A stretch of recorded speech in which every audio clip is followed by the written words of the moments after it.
that how much money I need before starting of NBFC. So this is a question everywhere actually, and somebody is saying 100 crore, somebody is saying 50 crore, somebody is saying 50 crore. But you know that also when you are in job, you can't have this much of money actually. Yes. So we would like to, I think, understand from you because you have told that you have done the term loan model is not a scalable model actually, and the BC, which is one of the area where you have entered and all.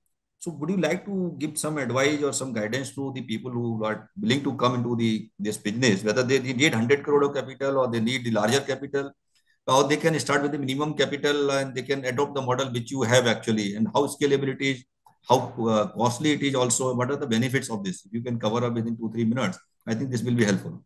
This is very relatable to my experience. And let me say this, when I started in 2016-17, that time there were some more NBFC started. They started with a 2 crore rupees capital. And those people were, I will say, quick enough to raise money from the market. So initially, I also thought that maybe 2 crore rupees capital in that time was good enough to start NBFC operations. But thankfully, I had good friends in Northern Arc, IFMR that time, and AU Bank. That time, AU was NBFC. They said, no, Ashok, you don't start with 2 crore. Better you start with a between 5 to 10 crore rupees capital. That will be a bit comfortable. So we started with around 7 crore rupees capital. So from that parameter, it was a good capital.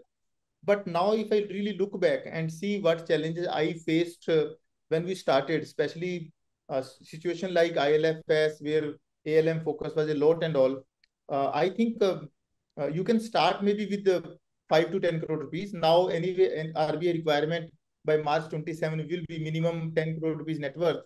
And if you are going for a new license, they will not give you a license unless you have 10 crore. So without saying anything, you need 10 crore rupees. But my personal view is that even if you start with 10 crore rupees, you must have absolute clarity that you will be able to have a net worth of at least 25 crore rupees. There is lot of struggle if you do not have that kind of a capital. The moment you start business, people will also, and you go outside to raise a debt, you want to get rated, you want to look at profitability, then that 10 crore rupees capital will not be sufficient and will not, you will have to struggle a little more to scale up the business. Second aspect which I have understood, and in fact, we are not able to get rating so far because we know that we will not get a good rating, at least investment grade rating, unless there are three things which every rating agency will ask you. Your capital base of, let's say, 20-25 crore rupees, your AUM of 100 crore rupees, and profitability. These are the three things which any rating agency will look when you go for any kind of debt. Now, there are certain NBFC companies who are supportive to early stage NBFC companies, even with a smaller capital base or smaller AUM base, but then they are little expensive. So you can start with them. But if you go for bank, any kind of bank or larger NBFC, they have their criteria with reference to these three parameters: NOF, AUM, profitability.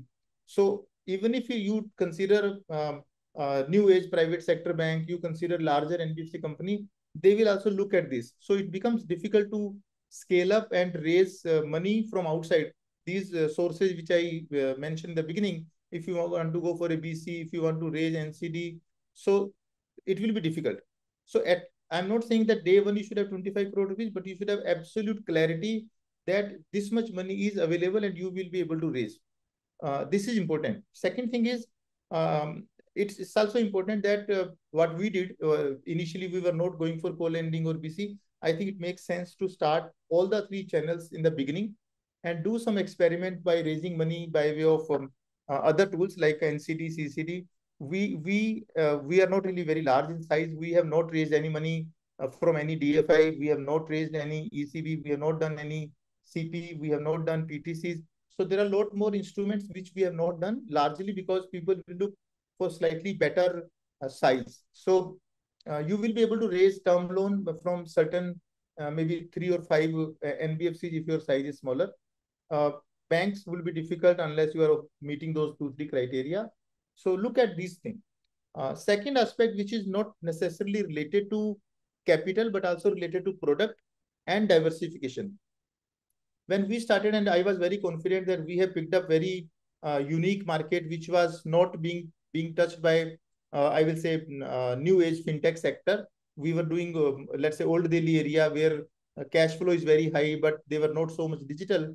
But then we got skewed to one particular location or geography or business type. So it's good that you are bit diversified. I will not say you start all India, but start 3, 4, 5 different locations which are not dependent on each other. And maybe at least 2 products, not one product, maybe 2 products within the, let's say if I'm doing MSME, maybe within MSME, 2 segments, but at least have 2 diversified segments, so that even if there is any challenge, at least one segment will help you to keep growing.